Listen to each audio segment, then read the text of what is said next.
So the thing that I'm going to do now is to start you off, and if you want to write down these questions and use them, you're free to. There's no copyright on any of this. There's no copyright on sex, folks.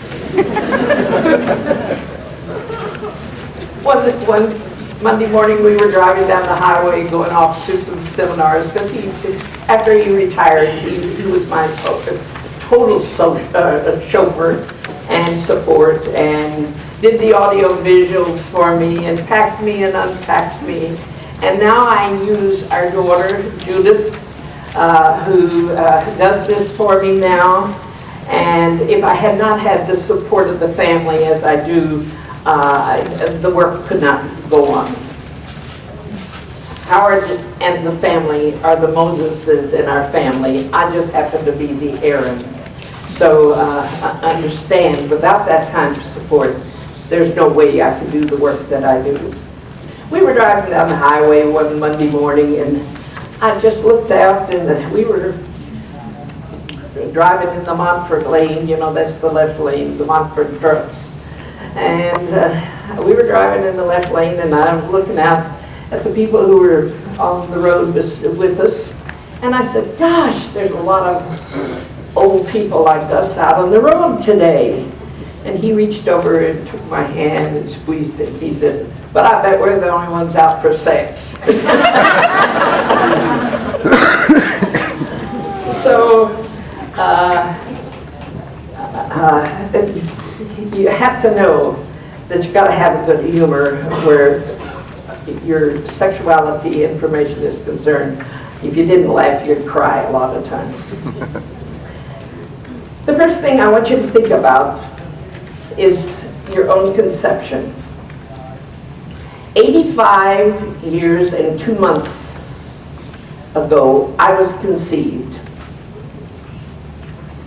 And in that conception, and how that conception occurred, began for me the self-esteem, the self-worth, the self-image that was created in me. That was the basis, that was the foundation. How do you perceive your own conception? And that's the first question. We need to understand how we perceive that conception is the foundation. Well, I was about 42 years old. My folks were living in Van Buren, Arkansas, and I was sitting at the breakfast table, and I said, Dad, Mother, what happened when I was conceived? And my dad kind of slopped his coffee, and he said, you mean when we made you? And I said, yes, that's what I want to know. Well, he said, in the first place, you were due the 20th of October, and you didn't come until the 20th of November. You were a 10-month baby. And my weight proved it. And he said, you know, I really don't know which time we made you.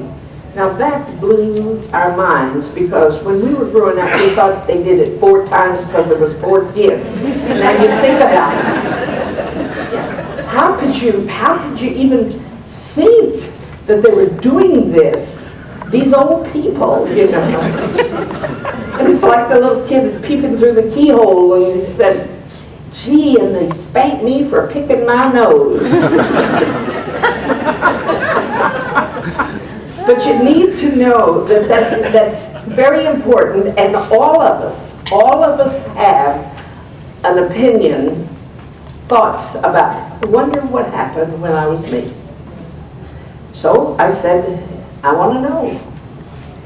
And Dad reached over, took Mother's hand, and he said, I have never made love with your mother that it wasn't beautiful. Now understand, firecrackers and cannons didn't go off every time. But he said, you were made in love. Then he said to me, how do you perceive? And I said, I always thought that I was, all of us, the 4 of us, were children of love. And he said, well, you're right. And people don't always have that perception of their conception. And that's a